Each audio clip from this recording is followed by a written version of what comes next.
चलिए आज का प्रश्न लिया जाए। देखिए आज का प्रश्न काफ़ी महत्वपूर्ण है। अगर किसी महिला के साथ अत्याचार किया जा रहा है सास के द्वारा या ननद के द्वारा, तो यहाँ पर बहू के पास बहुत सारे कानूनी अधिकार होते हैं। बस बहू को ये कानूनी अधिकार की जानकारी होनी चाहिए।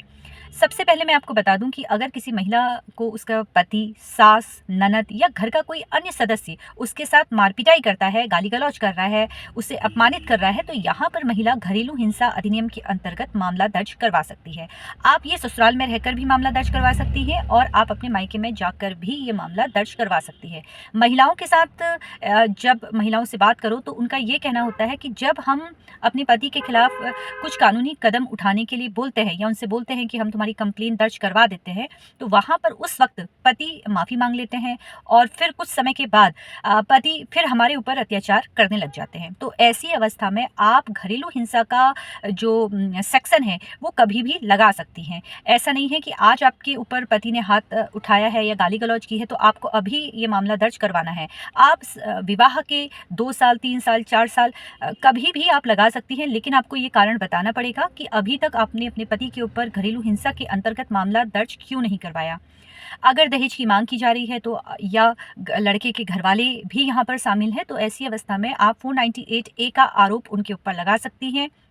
आपको करना क्या है, नज़दीक के पुलिस स्टेशन जाना है, मामला दर्ज करवाना है। कोशिश ये कीजिए कि ससुराल में रहकर ही आप ये मामला दर्ज करवाएं। अगर आप ससुराल में रहकर ये मामला दर्ज नहीं करवा सकती है तो मायके में जाकर भी ये मामला दर्ज हो सकता है।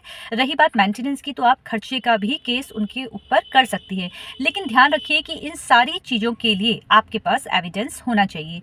अगर पत्नी को घर वापसी करनी है तो आप DV एक्ट के अंतर्गत उस घर में, यानी कि पति के घर में जहाँ पति निवास कर रहा है, चाहे पति अपने माता पिता के साथ रह रहा है या किराए के मकान में रह रहा है, आप वहाँ पर घरेलू हिंसा के अंतर्गत वहाँ पर आप रहने की मांग कर सकती हैं, मेंटेनेंस की मांग कर सकती है। अगर आपके साथ किसी भी प्रकार से छेड़खानी हो रही है, घर के किसी अन्य सदस्य के द्वारा कोई छेड़खानी कर रहा है, जैसे ससुर के द्वारा हो रहा है, देवर के द्वारा हो रहा है या घर के किसी अन्य सदस्य के द्वारा हो रहा है, तो वहाँ पर आप कंप्लेन दर्ज करवा सकती हैं। और आपके पास इतनी पावर है कि आप कोर्ट से वो स्टे आप उस मकान में ले सकती हैं कि वो मकान ना बेचा जाए। और आपको अगर दिक्कत है उस घर के किसी अन्य मेल मेंबर से जहाँ पर वो आपके साथ छेड़खानी कर रहा है, तो वहाँ पर कोर्ट के आदेश अगर आप लेके आ जाती हैं तो उस घर में आप रह सकती हैं और कोर्ट ये कह सकता है कि जो आपके साथ छेड़खानी कर रहा है उसे उस घर से बाहर भी आप करवा सकती है। तो एक महिला के पास बहुत सारी पावर है। और रही बात अगर पत्नी ये चाह रही है कि घर वापसी हो, तो उसके पास सेक्शन 9 का केस करने का भी वो सहारा ले सकती है, जहाँ पर अगर पति उसे लेके नहीं जा रहा है तो वहाँ पर वो सेक्शन 9 का केस दायर करे। और यहाँ पर अगर आपके पास डिग्री प्राप्त होती है तो आप अपने घर में वापसी कर सकती हैं। सेक्शन 9 का केस आपको तब करना है जब आप चाहती हैं अपने पति के साथ रहना। अगर स्थिति ऐसी होती है, मान लेते हैं कि आपके पति आपसे अलग होना चाह रहे हैं, तलाक लेना चाह रहे हैं और सेक्शन 9 का केस आप जीत भी जाती हैं, लेकिन फिर भी पति आपको अपने पास नहीं रखना चाह रहे हैं, तो ऐसी अवस्था में आपके पति को मजबूर नहीं किया जा सकता है कि आप उनके साथ रहें।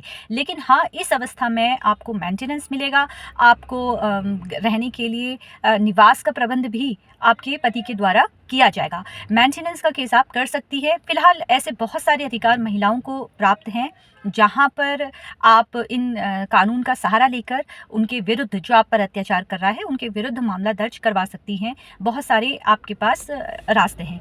अगर मान लेते हैं कि आप पुलिस स्टेशन जा रही हैं, पुलिस स्टेशन में जाने के बाद आपकी कंप्लेंट रजिस्टर्ड नहीं हो रही है, आप FIR करवाने जाती हैं, लेकिन किसी भी तरीके से पुलिस स्टेशन में जब पहुँचती हैं तो वहाँ पर आपको या तो धमकी दी जा रही है या आपको भगा दिया जा रहा है, तो ऐसी अवस्था में आप ऑनलाइन माध्यम से भी मामला दर्ज करवा सकती है। फिर भी अगर आपसे नहीं होता है तो आप जहां रहती हैं वहां पर मजिस्ट्रेट के समक्ष आप जाइए और अपना मामला लेके जाइए, वहां पर फिर आपकी सुनवाई होगी। लेकिन ध्यान रखिए कि आप जो ये कह रही हैं कि मेरे साथ घरेलू हिंसा हो रही है, मारपीट हो रही है, दहेज की मांग की जा रही है, तो इन सारी चीज़ों के लिए आपके पास सबूत होना चाहिए। महिलाओं के पास बहुत सारे कानून हैं जिसके तहत वो अपने पति और उनके घर वालों के विरुद्ध मामला दर्ज करवा सकती हूँ।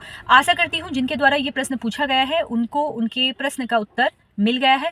इसी तरीके से आप मुझसे मेरे सोशल मीडिया के अलग अलग प्लेटफॉर्म पर मुझसे जुड़ सकते हैं और कानूनी जानकारी प्राप्त कर सकते हैं। देखिए, फिर भी अगर आपको कुछ प्रश्न मुझसे पूछने हैं तो आप मुझे मैसेज कर सकते हैं। फिलहाल इसी तरीके से मुझसे जुड़ते रहिए। अगर ये वीडियो पसंद आया हो तो इसको लाइक शेयर करना बिल्कुल भी ना भूलें। धन्यवाद।